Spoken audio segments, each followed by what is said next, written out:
Welcome to the next episode of the Leadership Lab, where I'm absolutely delighted to be joined by Professor Larry Kramer, who is the President and Vice Chancellor of the London School of Economics. Larry, welcome. Welcome. It's good to be here. Thank you. And thank you for hosting us in this wonderful media studio. It's fantastic. We talk a lot with our scholars about leadership being a journey, not a destination. Where did it start for you? Accidentally, I suppose. So I got interested in being inside the universities, being an academic, right, working with ideas. And after I had joined the faculty, I started at the University of Chicago as a teacher. I, as everybody does, got assigned some committee responsibilities and just discovered that I actually also liked that, and I was pretty good at it. And then I took on more and more of those responsibilities. And then over time realized I had some ideas about broader issues in legal education. And so, thought about moving into dean positions. And so it just kind of unfolded that way, not as a plan ever. I never thought about it in terms of leadership exactly. I just thought about it in terms of things I cared about and discovered that I had some ability to do. Did you hold any leadership roles when you were at school or None at all. Really? Yeah. Again, I grew up in the 70s. And you had to be very uncool to do that, right? I mean, I'm always amazed when things before I was, when I was a little kid being the class president, that meant a lot. And after it has come to mean again, but when I was in school, those were not the people, that you wanted to spend time with. I mean, nobody did that. It was just that period coming out of the 60s of alienation from the whole idea of leadership and patriotism, just that whole set of values. You went to Brown and you said that was the first place that you realized the importance of ideas. It's the first place where ideas were taken seriously. So I grew up in a kind of blue collar, lower middle class, very ethnic area. It was all white, but it was, Irish and Italian and Polish and German, and it was Jewish, and everybody was in their own neighborhoods but clustered together, and we all went to school together. And I think only about 20% of the kids from my high school went to college at all. Wow.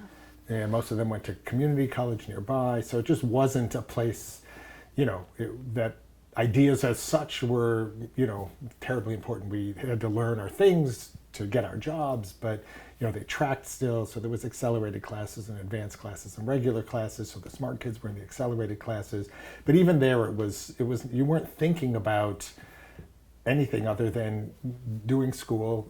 It was no more or less important than doing sports and then having a social life and, having that kind of mid-century American thing. So far as I know, before my year, I think maybe two people in the history of my high school had gone to an Ivy League college, and both had gone to Harvard. And they were legends, And for some reason, my year, a bunch of us decided we would all apply to three. So we all applied to three Ivy League schools. The same three? Well, everybody picked Harvard because everybody knew that one. And then I actually didn't know any of the other ones. As I say, it just wasn't part of the atmosphere. And so I picked Princeton and Brown. And I picked Brown because somebody told me it was the easiest one to get into. And I got into Brown. It was actually a surprise. I was the only person.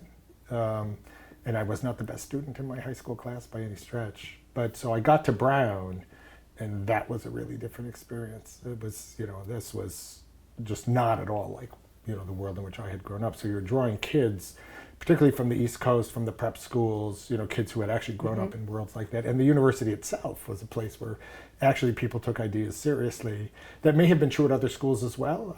I'm sure it was at other universities, but that was my experience of it. And it just changed what I wanted out of my life. And how did it feel arriving? Was it terrifying or exhilarating? Oh, it was so depressing. I felt so alone and lonely. The first year was awful because I was so out of place. Now, I discovered later everybody else felt out of place too, but you don't know that at the time, obviously. You just know that everybody else seems to be adjusting well. And these East Coast kids, they were much more comfortable with the whole vibe of the place, and I mean, it ran through everything, how you talked, what language you used, how you dressed. I was still wearing bell bottoms. They all had their straight leg jeans and the shirts with the collars inside. There were just these little signals that I knew none of and felt like a complete hick out of place. My high school, I had learned math and science reasonably well, but I hadn't learned how to write at all. So I was in these classes where I had to write, and I was doing terribly. I had to learn how to write. I still did okay in my classes, and one of my new friends said to me, it really bothered her because I did not know how to write, and I kept getting better grades than her. And then socially, same thing, you know. Back then, the culture, regional cultures were much more different, much more separate. And so I had grown up in a world where people, friend relationships were different than they were among the East Coast kids. So that was, you know, everything was a challenge. But I was still totally taken with the whole process of like reading these things and learning and engaging with people about the ideas. Like no one had ever done that before in my life. What did you take from that experience? Well, first thing I took was I loved this. I wanted to, I think I decided my freshman year that I wanted to spend my life inside the university because it was just, I couldn't imagine any place more exciting. Then the second was, so I had been told from the day I was born that I was going to be a doctor. Jewish mother, that generation. So I was supposed to be a doctor. And so I went to college thinking I was going to be a doctor because I had never actually thought about anything else. And by the end of my first semester, I knew I had no desire to be a doctor. I just wasn't interested. But all these other things I was getting exposed to for the first time were fascinating. I took a course called Religious Ethics and Moral Issues, just as an elective. There was no particular reason I liked the way it was described. And that was the course that really, I was so engaged. The class started, these are older essays, but it started with 2 essays. Judith Jarvis Thompson's famous essay on abortion, where she talks about you wake up and the world's greatest violinist is attached to your arm and they'll die if you disconnect. Can you do that? And then a competing essay by a philosopher named Michael Tooley called On Abortion and Infanticide. And each of them was completely persuasive. And it was, you know, and so here I am, a freshman, and my head's exploding. My mom was actually involved. She was a guidance counselor who was a counselor at an abortion clinic. She had started in the very early years after Roe. So it wasn't like I was unfamiliar with the issue, but I'd never thought about it in these ways, you know, like that. So everything about that, and so I shifted. I became a religion and psychology major. And that because, again, I wasn't thinking about career at all, actually. By that point, I was just thinking about like what was interesting and engaging. And I picked those 2 things because I thought they went together, sort of opposite sides of the same coin. I was interested in like, who are we and why are we here kind of questions. And so psychology and religion seemed to go together. And you could do that. And so that was, and Brown facilitated that because it had no requirements and, you know, all of that stuff. It was just designed to create an environment to think. And I just loved that. And obviously flourished there. Yeah, I did. Well, again, you know, the thing about college, and I think about a lot, is yes, academically, but much more so personally. Yeah. Right. It was a much bigger, more important part of the experience was spending the 4 years essentially trying on different identities, literally, you know. And so who I was when I got there was this completely out of place, you know, Midwestern naif.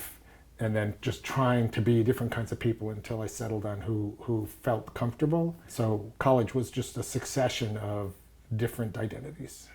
You've spent most of your career in the US, really, haven't you? And obviously as Dean of Stanford Law School, which is an incredibly prestigious role. What's it been like moving to London? Well, I love London. London's amazing. There's no city like it, actually. It's now my favorite city. And before it would have been Paris and maybe New York. I think it's my favorite city. Yeah, but too. London is kind of incredible. Yeah. And LSE is kind of incredible. And UK higher education is completely different. So that's been the biggest difference is the universities are really different. What's so different about the education system? So the faculty are pretty much the same. I mean, in my experience, the universities around the world, faculty are pretty much the same everywhere in the sense they care about their work, they want to do their research, they do their teaching, you know, they expect the school to facilitate that for them and so on. They have very high standards, you know, and they're not very open to changes that, you know, will not facilitate what they want to do and so on. And students are pretty much the same everywhere too. But how that plays out changes with the institution. So, you know, UK universities compared to American universities, so first they're all operating on shoestring budgets. Yeah. And that makes a massive difference in terms of what you can do and what you can provide and how much freedom you have to let people go in directions that they want to go in. Second, they're highly regulated even apart from the resource issues. So there's all these things that we have to do all the time that take people's time and take their time away from the work they're doing. And cost money, which you Costs don't a have lot that of money much for of. the university, Yeah. absolutely. On the other hand, it has generated a weird kind of,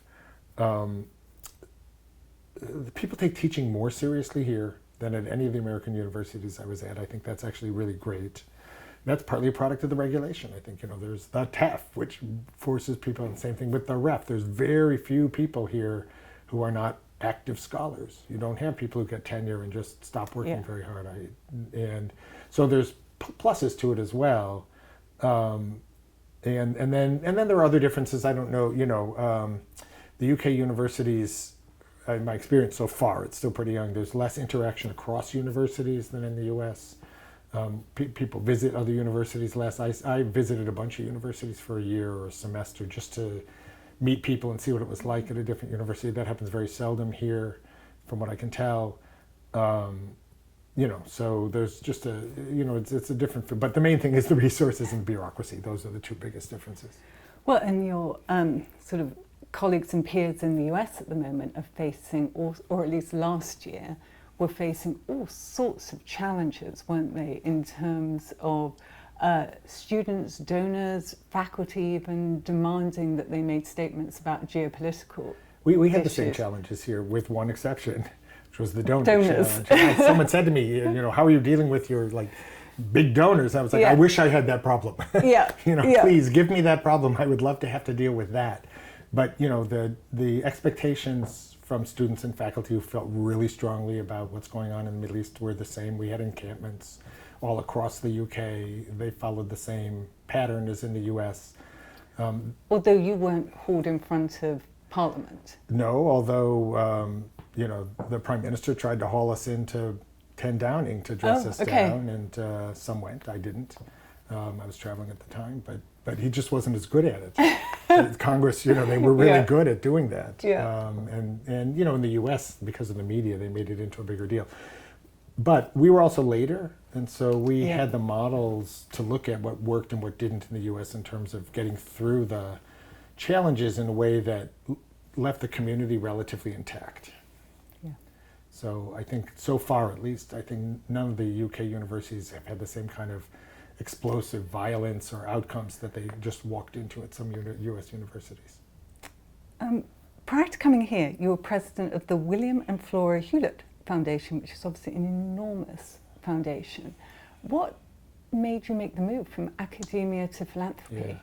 So the bigger move was from full-time faculty to academic leadership.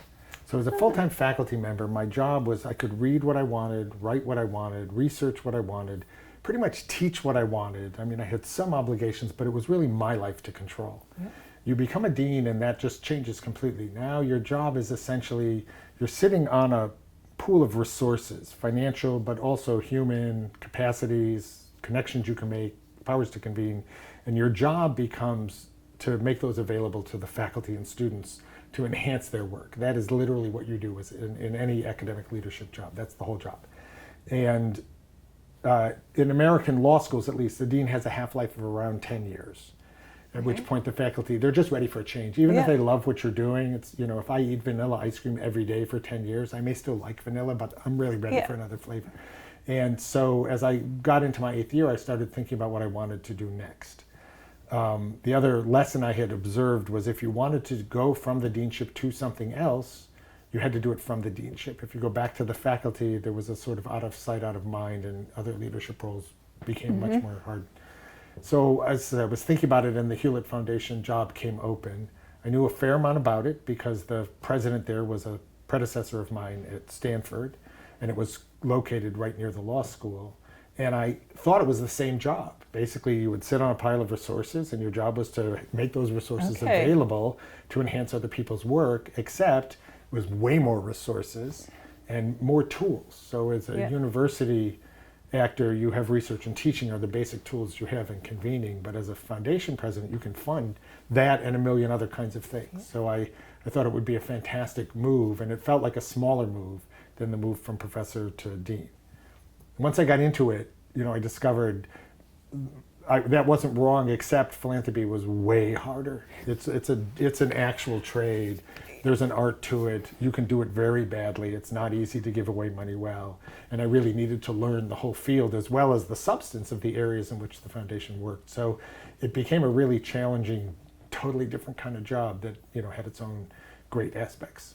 It's a standing joke that I have with Irvin, Lord Laidlaw, my boss, because he used to say that philanthropy was the hardest thing he'd ever done. I was like, seriously, how hard can it be to write some checks? Yeah. And now that I'm running the foundation, I'm like, this is the hardest thing that I have ever done. It's hard mostly because, you know, if I ask as dean or as president here, if I ask you for money and you give it to me, I can do what's necessary to make sure that we do what we said we were going to do. If I give you money, I'm still responsible for making sure it does what I gave the money for, but I don't have any control anymore. Yeah. So now I have to be really sure that I'm giving it in appropriate ways and to appropriate people and organizations, or I'm wasting the resources that I've been made responsible for. So, and then what's required to do that turns out to be really, really difficult. And is that partly what you were thinking about when you focused on effective philanthropy at the Hewlett Foundation? Well, effective philanthropy, so there's another aspect to it. So I could just give to individual organizations and make sure that I was giving to them for purpose X, yep, and that they would be able to deliver on purpose X. But effective philanthropy presupposes that actually I want our money to add up to something, yep, in the world. So now you have an additional requirement, which is I have to think not just about the individual grants to organizations, but about the overall strategy and, yep, effect. So to do effective philanthropy, you have to develop a strategy. And it's actually not all that complicated and much more controversial than it ought to be because it got assimilated into some things that it's not. But effectively, I say that there's 3 simple rules to do effective philanthropy. I'm going to write this down. Okay. This might be very useful. Well, they're really, number 1 is have a goal that you have, yeah, clearly articulated. Right? That's not that hard. Have a goal clearly articulated. Number 2, have a story about how you're going to use the resources to achieve that goal. A theory of causation, you know, a theory of change is the term of art, but it's like that's just a fancy way of saying I have a narrative about how if I do this and this and this, yeah, it will achieve this result.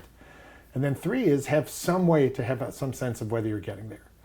And the 3rd one tends to hang people up a lot because they want more precision than is necessary. And my view was always, I need enough, what's reasonable under the circumstances. Some things are easy to measure, some things are not. If I can't measure it at all, I probably shouldn't do it. But if I can only measure it imperfectly, but it's a good and important thing to do, I'll take the imperfect measure and, yeah, make some guesses and judgments. But that's all of effective, yeah, philanthropy, and it's just that simple. And my view is anybody who's not doing those 3 things is doing bad philanthropy. There's room in there for all the different forms of philanthropy. Yeah. So if you're clear, you know, if you want to so-called trust-based philanthropy is like, okay, that's fine. Now, how are you choosing the organizations you're, yeah, going to trust? What is it that you think you're doing, yeah, by trusting them? Like, just be clear about all that. And as I say, almost any form of philanthropy, any of the current, you know, will work, but you need those 3 things. People get sloppy about them sometimes. 2 of the areas that I think you were really focused on were democracy and racial injustice. Now, with the benefit of a bit of hindsight, and obviously with the US elections coming up, where do you think we are on those areas?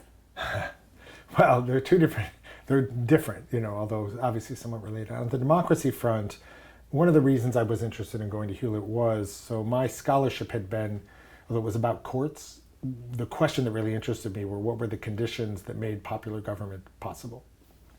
And after the 2010 election in the US in particular, I sort of was aware that there was something deeply broken and that I hadn't really understood what was going on. So you have evidence and it's subject to multiple interpretations, and there was a straightforward interpretation that explained what was going on, consistent with the evidence, except for the 2010 election. By all of those stories, 2010 should have been a big win year for the Democrats, a consolidation after 28 and 26.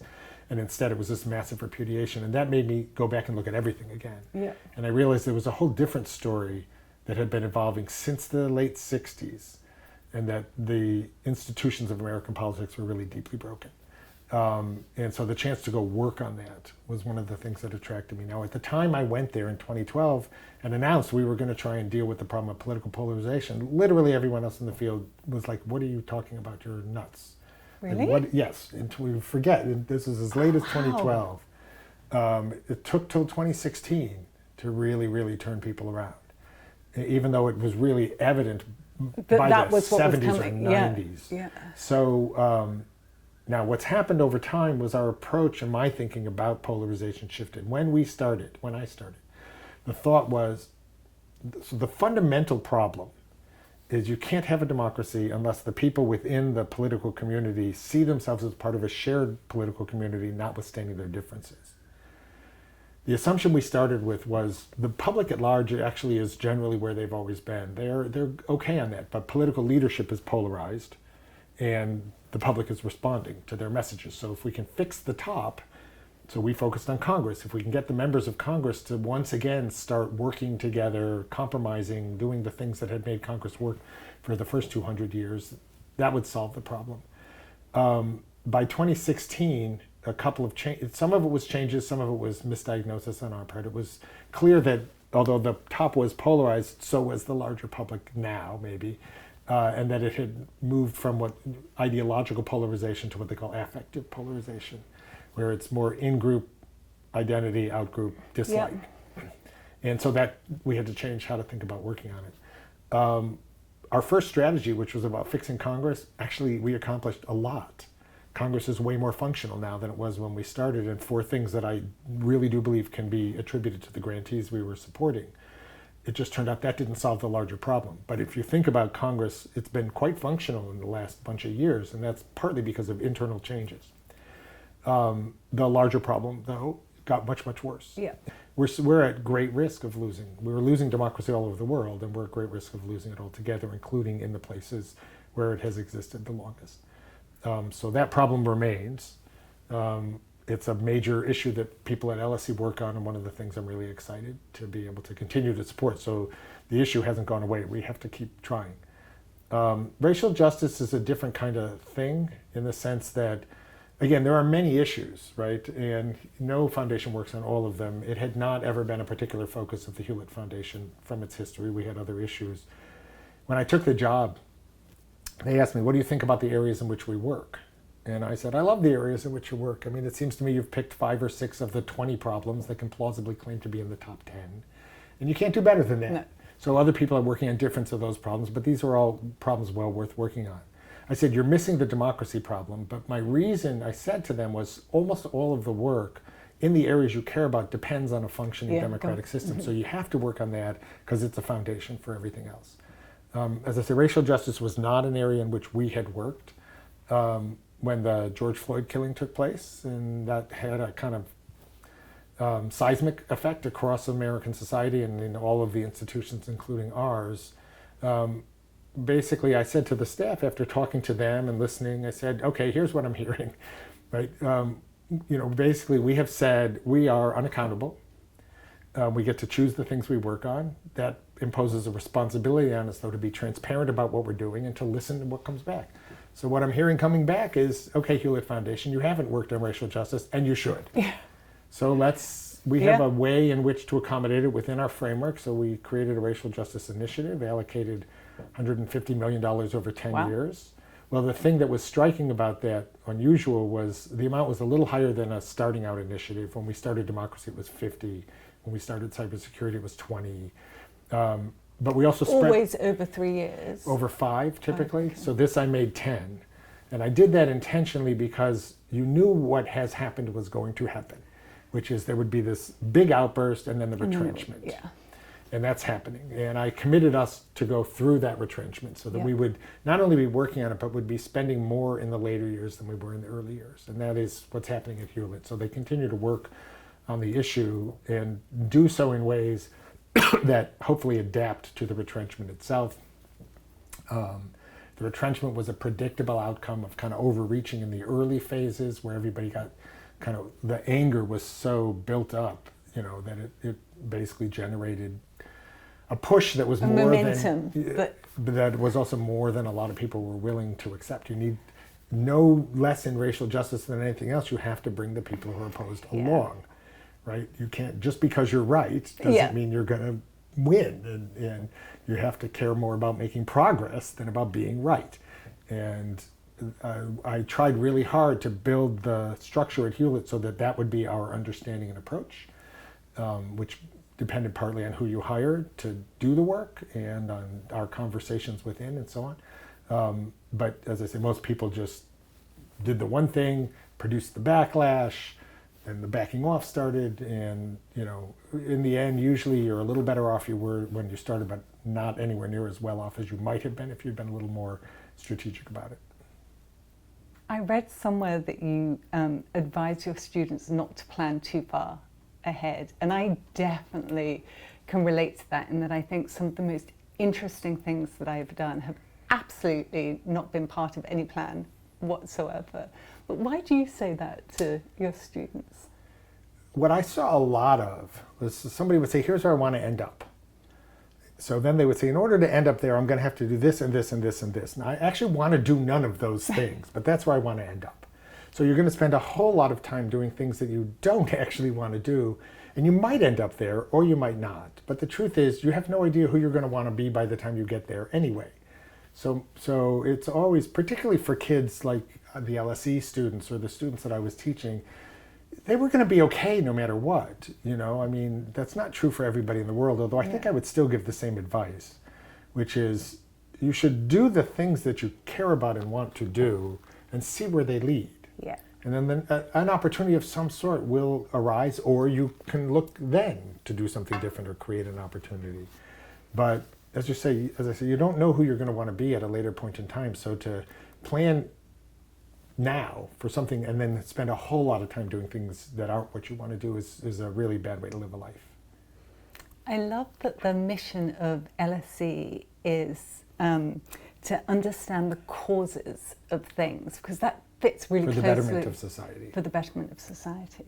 But that understanding, and for me that fits with one of the Laidlaw values about being curious, I think is so important. And yet, now I often think people might be quicker just to make a judgment about things rather than try and understand something, or even have some kind of performative response to something rather than trying to understand it.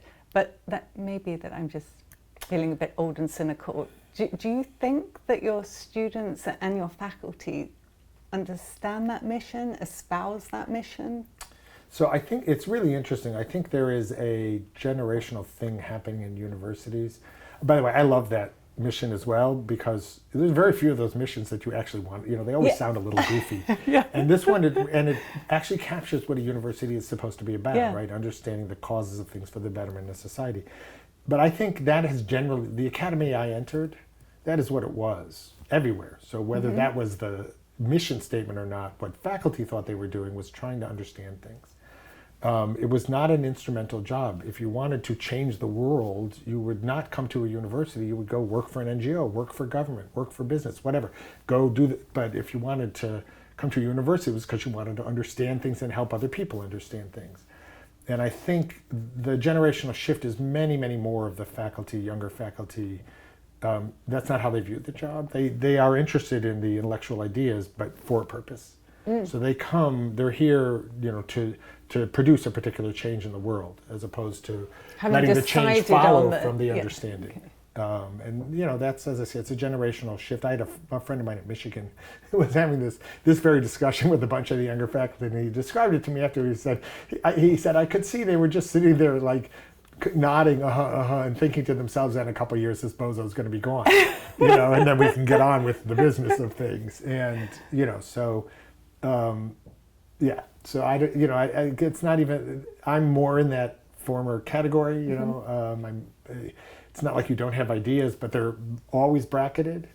And I'm not here in order to achieve a particular social justice outcome or anything like that. If that was what it was, I would have stayed at Hewlett. Yeah. Right, where that's what I could. That is what the Hewlett Foundation did. We picked our outcomes and we funded the organizations we needed to do it. The universities are distinctive, unique institutions, and they have a different role. They have a special role in society that nobody else plays. And so we have to respect that and not just become yet one more institution in the battle for whatever. You have this wonderful phrase that I've heard you use of no-loafers. Will you explain a bit more about that? Yeah, well, that goes back to something we talked about earlier, which was whatever you're doing, especially if you're in a leadership role, the goal is to make progress, Yeah. right? Not to be right.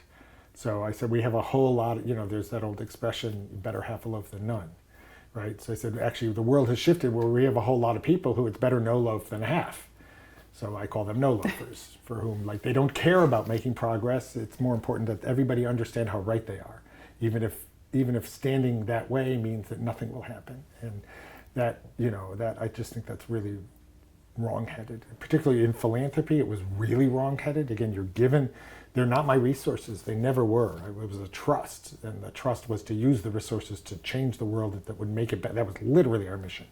So to fund things, that I knew were not only not going to help, but it might be counterproductive. So much of the democracy funding was counterproductive. Really? Yeah, because people were funding into the polarization and making it worse, right? It was they conceptualized this as there were two boxers in the middle of a ring punching the crap out of each other, as if the next punch was going to put the other guy down, and of course it wasn't. Yeah.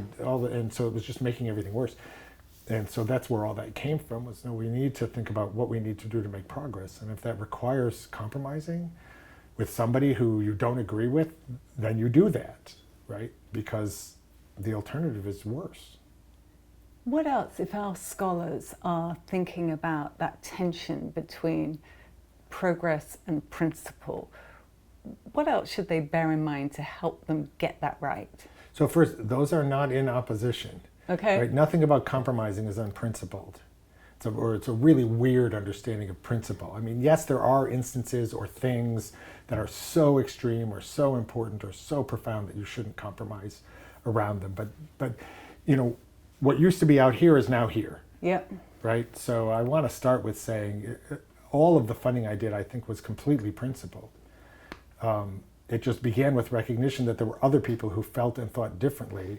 I had to recognize and work with that, and what I wanted to do was advance the thing that my principles stood for. So that's what I would say to people, which is just don't get caught up in that, right? Stay focused on what you're trying to accomplish, and we get very few opportunities, so you can't waste them. Especially for so many people, it really is performative, and that you have to check in yourself. You have to really make sure that the reason isn't that it's just really important that everybody know who you are. Yeah. It's actually nobody cares who you are. At least I never cared that anybody should care who I am. I just had this opportunity to have some resources. I have a similar opportunity here to help people do good things in the world. And that's much more important than having people know who I am. We're obviously talking because we have 25 scholars at LSE. This is our third cohort, which is very exciting, and hopefully we're about to sign another agreement so that we've got another 3 years. We'll be close. And obviously one of the key parts of us funding the scholarship is because we are trying to help develop this next generation of ethical leaders. So a core part of the program this year is the Oxford Character Project. Why do you think we still have so many instances in every geography, in every sector, of just shockingly, blatantly unethical leadership? Well, I don't know. Why would you expect not to? People are people. Human nature hasn't changed. So there are always people who, will take advantage of. And again, it's not that they're evil people usually, right? It's, God, we wish they were so easy. Yeah, sometimes. Exactly. Yeah. Always, I think, always. Yeah. And in their own minds, almost always, they have reasons for doing what they do that make it seem okay. Yep. So all of that is that's always been true. It's always going to be true. I mean, we do the best we can to try and minimize it. You can certainly reduce it culturally, right, by creating a culture about who is attracted to office and how you empower them and what you reward them for. And, if you don't reward people for the right things, then they're going to look for other reward. All of that kind of stuff, I think, is just built in. So that is always going to be with us. I think now there are periods, and we're in a particularly bad period. I think the particularly bad period is a reflection of exactly that we have a number of different things. One is we have lost a sense of where we're going, right? The systems and processes we use to attract people into leadership roles have made it less attractive to have one. to be in one. So a lot of the people who are going into the roles are not going in for necessarily the right reasons. They're going in for opportunities to enrich themselves or whatever. We've created a world in which there is less accountability in the sense that the post-truth thing is not wrong, and so people also feel more empowered to get away with it, et cetera, et cetera, et cetera. So there's a whole lot of things that we can actually fix and address, but at the end of the day, you'll never get rid of it entirely. I'd like to get rid of a lot of it. Maybe that's our goal. So you've met lots of leaders from all over the world. Could you call anybody out who you thought was particularly just admirable, inspirational, or if not, could you say a few leadership traits that you see in all the people you've most admired? Yeah, wow.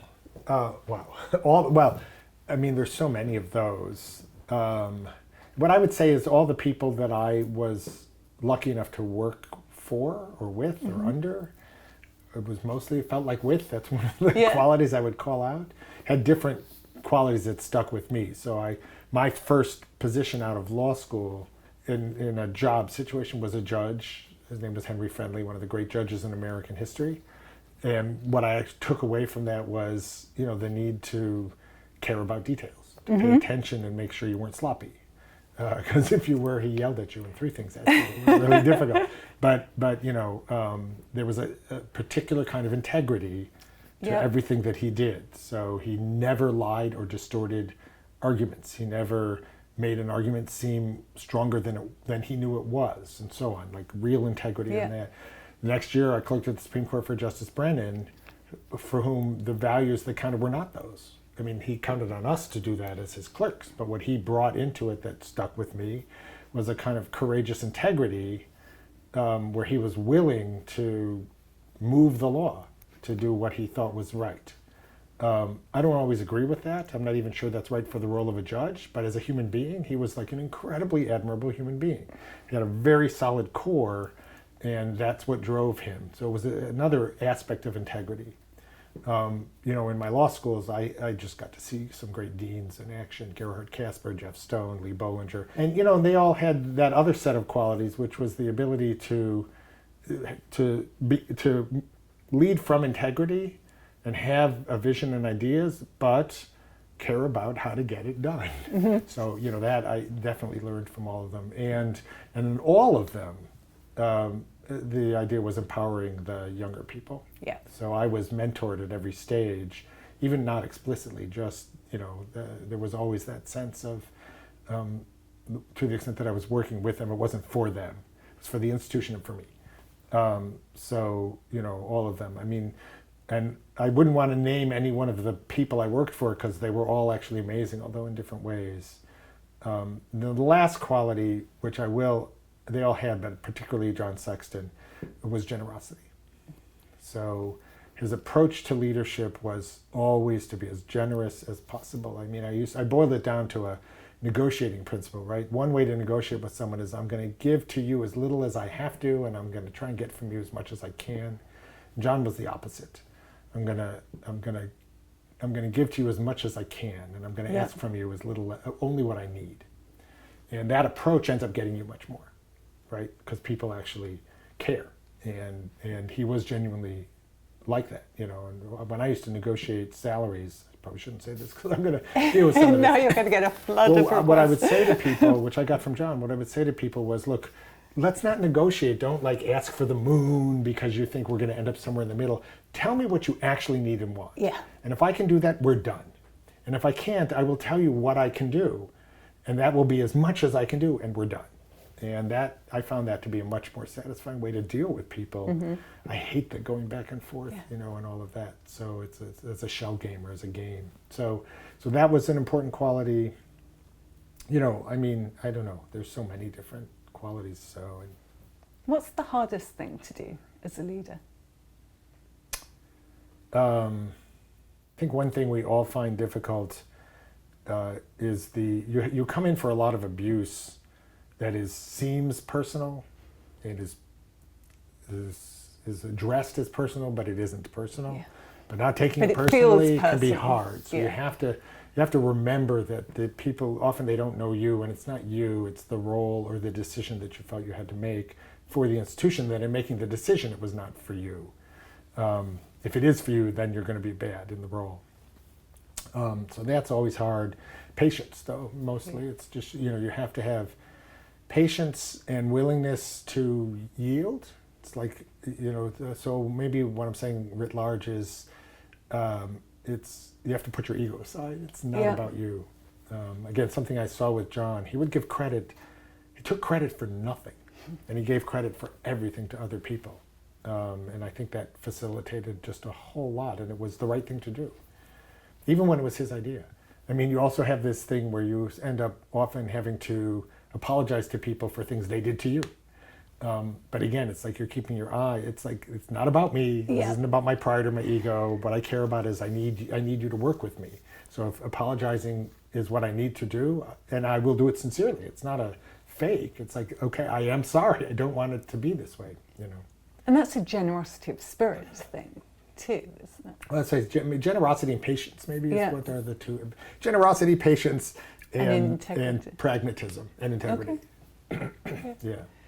We have a tradition in these leadership labs where we ask the last person I interviewed to ask a question for the next person. Okay. Some of them are so good though, I sort of hate to just only use them once. So I'm going to tell you a couple that I think are really good, and then I'm going to ask you the question that actually I'm supposed to be asking you, which is from Sumitra Dutta, who's the Dean of Said Business School. So two of the other questions that I think were really fascinating. So Sally Mapstone, St Andrews VC, said, what is the daily mantra that you have for yourself that makes you keep on going despite sometimes the criticism and the battles and so on? So is there something that every day you say to yourself? I don't think I have a daily mantra in that sense. The thing I say to myself, which is consistent with everything I think we've talked about here, is remember the difference between being right and doing the right thing, and that your job is to do the right thing. Yeah. So for me, that's a really important distinction to maintain. And sometimes a hard one. Yeah, well, because doing the right thing, that's where all the compromises may be required. Yeah. And the patience and persuasion and the apologizing and all of the things that can be difficult if the job is about you. Yeah. So it's like, it's not about you. Lee Newman, who's IE Dean, asked, what is the biggest mistake that you've ever made, and how would you go back and correct it if you could? Wow. Actually, I didn't think about that one. Well, because there's tons of mistakes, like tons of them. I don't know that like biggest is kind of hard to, I mean, I once misdrove a forklift and wrecked a Kmart when I was in high school. Like, yeah, that sounds good. Long story. But in these roles, I mean, I when I was at Stanford once, I got reports that there was a potential problem around misogyny in the class. There was a town hall, so I addressed it in the town hall without having checked to make sure that either there was such a problem or that it was widely. So it turned out the answer to both those things would have been no, but my doing this created a massive problem for the school, because suddenly everybody was like, what's going on? And then that generated all the predictable kinds of responses and stirred up all. So, I learned from that, just think before you jump. But, as I say, tons and tons of, when the George Floyd killing happened, I didn't speak to it for way too long. I should have. I wasn't really paying attention to where the staff was. My excuse was it was COVID, right? Yeah. We were working remotely. I just wasn't aware, but that really was an excuse. If I'd been really paying attention, I would have. Tons of those kinds of mistakes. Yeah. It's good though, in a way, isn't it? Because it means that you're still learning despite being in leadership positions for so many years. Well, you're always learning. It's only ever about learning. There was, when I got to Hewlett, and in philanthropy generally, there's this obsession with failure, right? And like everybody would talk about how hard it was to talk about failure. And I once said to the staff, honestly, the only thing that makes it hard to talk about failure is how much time you spend talking about how hard it is to talk about failure. It's not hard to talk about failure. Well, because, and I said, I don't want to use the language of success and failure or mistake or accountability. Like that doesn't help. It's always about learning. Yeah. So it's what are we trying to do? And if we're not doing it, why not? And what do we need to do to fix it? That's the way to think about things. And so you don't have to like worry about failure because that's just, you tried something, it didn't work, so what do you What need have we to learned? do? Yeah. Now that's different from, the mistakes that I suppose one would regret are the ones that hurt people individually as opposed to, like you made a wrong turn, so a program didn't work out the way you wanted it to. And then I also have always believed that you have to make decisions. That's the thing about leadership. You have to make the best decision you can given what you know. If you did that, you just can't regret it if it works out badly. Like that's all there is to it. So that's why, in a way, the one I singled out for what would I have done differently is I didn't know enough. Yeah. So I made a decision without knowing. You didn't take the time to know enough. Yeah, and so you definitely have to do that. So Sumitra Duta's question is, who's your everyday hero? So we talk a lot about chief justices and different people who've inspired us, but is there somebody that you've met who's just a regular person that really inspired you in some way? Well, it's funny you're asking me this question now because, the answer is yes, and the person is someone I'm going to see this weekend because he has late-stage Parkinson's disease now, so I need to spend some time. So when I graduated from law school, I had a job my first summer out at the Solicitor General's office at the Justice Department in the U.S., and there was a lawyer there, Andy Fry is his name, who kind of took me under his wing, not as a mentor, or not just, but in every way. He kind of invited me into his family, and so he's been a father figure mentor for my whole life. But what I admire about him, so what I've seen, is all the things we talked about, but just in his everyday life. So he's someone who, both as a lawyer and as a person, just approached his life with absolute integrity and was incredibly generous with everybody all the time. And in a very understated way, he just did what he did. So, so it's exactly the same qualities, just with none of the fanfare rewards. Yeah. Although anybody who's ever worked with Andy will tell you he is the smartest, best lawyer they ever worked with. Wow. So there was that. So I'm interviewing Dr. Michael Spence next, the Vice Chancellor of UCL. What shall I ask him? Well, so apropos of some of the things we've talked about, I think the question I would love to hear people answer is, how do you know when to stop? Oh, that's a great question. Yeah, I've done it twice in these kinds of roles, and I'm curious how other people think about, how do you know? Because we know people who don't. Yeah. We know people who leave early, and all of that, but I'm curious, how do you think about, when are you going to know it's time to say, enough, it's time for me to leave? That is a very relevant question in the current circumstances too. Yeah. Larry, thank you so much. It's been absolutely wonderful. Really appreciate it. Thank you.